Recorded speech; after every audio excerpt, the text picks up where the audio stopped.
pagi anak-anakku. Apa kabarnya hari ini? Tubuhku, jiwaku, pikiranku, press. Karena sekarang saya tanya, apakah kalian sudah press? Oke, kalau sudah press, karena kita masuk pada pembacaan doa. Siapa yang bisa tuntun doanya hari ini? Oke, silahkan. Kita sama-sama berdoa dimulai. Oke, kita tutup doanya. Selanjutnya saya akan tanya kembali, siapa yang tidak hadir hari ini? Kalau memang tidak hadir pada pelajaran hari ini, sampaikan sama temannya bahwa harus minta izin atau menyampaikan kepada gurunya, baik melalui WA maupun menyurat. Baiklah, kita lanjut pembelajaran hari ini. Yang kita bahas adalah kita akan masuk pada pembelajaran tema 4, yaitu globalisasi, dan subtema 2 tentang globalisasi dan manfaatnya. Selanjutnya ada tujuan pembelajaran yang akan dicapai pada hari ini, yaitu pertama, setelah melihat dan mengamati teks eksplanasi, siswa mampu menemukan struktur teks eksplanasi dalam bentuk peta pikiran dengan sistematis. Selanjutnya kita masuk pada materi. Materi ajar pada hari ini yaitu tentang teks eksplanasi, penjelasan teks eksplanasi. Dan materi ajar yang kedua tentang cara menghemat energi. Selanjutnya saya akan menjelaskan di sini tentang teks eksplanasi. Sekarang saya tanya, ada yang tahu apa itu teks eksplanasi? Oh iya, betul. Teks eksplanasi adalah peristiwa faktual atau peristiwa yang betul-betul terjadi. Sekarang perhatikan di atas. Di sini dijelaskan bahwa teks eksplanasi itu adalah teks yang menjelaskan tentang proses terjadinya atau terbentuknya suatu fenomena alam atau sosial. Jadi, yang kedua, pada teks eksplanasi juga sebuah peristiwa yang timbul. Jadi peristiwa itu yang timbul karena adanya peristiwa lain sebelumnya, dan peristiwa tersebut mengakibatkan peristiwa yang lain sesudahnya. Contohnya, di sini ada contoh teks eksplanasi. Jadi di sini banjir itu adalah peristiwa yang terjadi ketika aliran air yang berlebihan merendam daratan. Berarti banjir itu diakibatkan oleh volume air di suatu badan air seperti sungai atau danau yang meluap atau melimpah dari bendungan sehingga air keluar dari sungai itu. Sekarang yang kedua, selanjutnya kita akan bahas tentang ciri-ciri teks eksplanasi. Ciri-ciri teks eksplanasi itu ada 3. Yang pertama, dia bisa memuat informasi berdasarkan fakta atau faktual. Yang kedua, dia berisi informasi yang bersifat keilmuan. Dan ciri yang ketiga adalah dia bisa menjelaskan proses terjadinya fenomena alam atau sosial.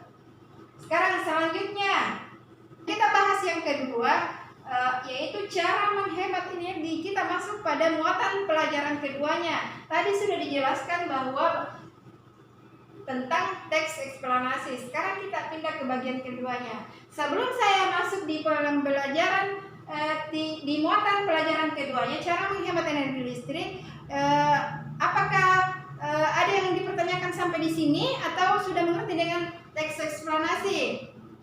Oke, kalau sudah mengerti, itu cara menghemat energi. Jadi pada materi hemat energi, yang kita bahas pertama adalah tentang pengertiannya energi listrik. Yang kedua adalah sumber energi listriknya. Selanjutnya kita akan bahas tentang energi listrik. Sekarang saya tanya, sudah kenal dengan energi listrik? Oke, biasa digunakan di mana? Oke, Jadi energi listrik itu adalah energi utama yang dibutuhkan bagi peralatan listrik seperti kulkas, AC, radio, laptop, dan sebagainya. Saya tanya, pada kulkas ketika dicolokkan energi listrik dia menghasilkan apa di situ? Oh, kulkas menghasilkan dingin. Bisa sangat berguna bagi alat kulkas karena bisa menjadi dingin. Dari energi listrik dia bisa merubah menjadi dingin. Yang kedua, AC. AC juga itu ketika dicolokkan dengan energi listrik dia akan mengeluarkan dingin. Sama dengan kulkas, dia mengeluarkan dingin. Setelah itu televisi.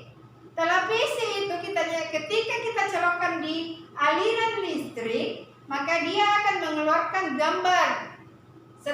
Setelah mengeluarkan gambar, dia lagi mengeluarkan suara. Sekarang saya tanya, pada saat dimatikan suaranya, apa ada gambarnya? Jadi televisi itu ketika kita nyalakan, kita mulai colokkan di saklar, dicolokannya, dia sudah menyala. Berarti energi listriknya itu sudah mulai masuk dan mengeluarkan suara. Sama dengan radio. Radio juga kita colokkan di aliran listrik, maka dia akan mengeluarkan suara. Begitupun dengan laptop. Setelah itu kita akan jelaskan lagi masalah sumber energi listriknya. Sumbernya energi listrik itu dari mana?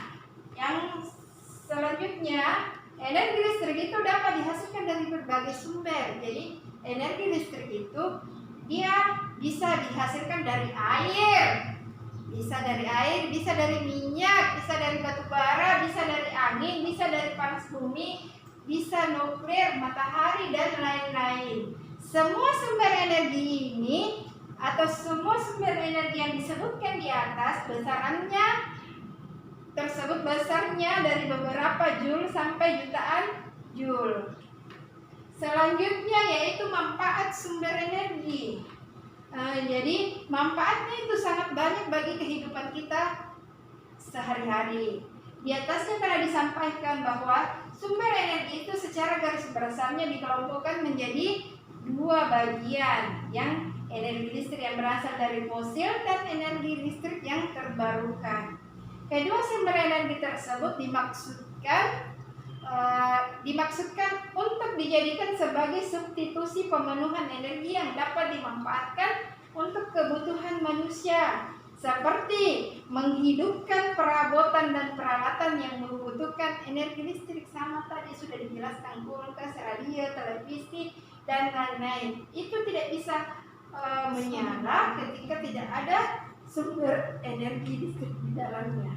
Baiklah, itulah penyampaian materi pada pagi hari ini, yaitu tentang teks eksplanasi dan tentang cara menghemat energi. Dalam kehidupan sehari-hari kita perlu menghemat energi. Kenapa kita perlu menghemat energi? Contohnya, pada saat kita nonton dan kita tertidur, maka energi listrik yang tidak dimatikan itu tetap menyala. Maka untuk menghematnya perlu dimatikan. Sebelum kita tertidur di situ, matikan. Oh, saya mau tidur, berarti matikan televisinya untuk menghematnya. Di sini ada gambarnya. Ayo hemat energi. Matikan lampu dan peralatan saat tidak digunakan. Jadi itulah kesimpulan mungkin yang sempat saya sampaikan pada pertemuan ini. Untuk kegiatan selanjutnya kita berlanjut masuk di WA masing-masing atau di WA grup sekolah dengan pemberian tugas. Pemberian tugasnya itu dikirim lewat WA dan jawabannya juga itu pada saat selesai mengerjakan tugasnya kita juga mengirimnya lewat WA. Jadi guru memeriksa itu pada link WA pada WA. Sekian dan terima kasih.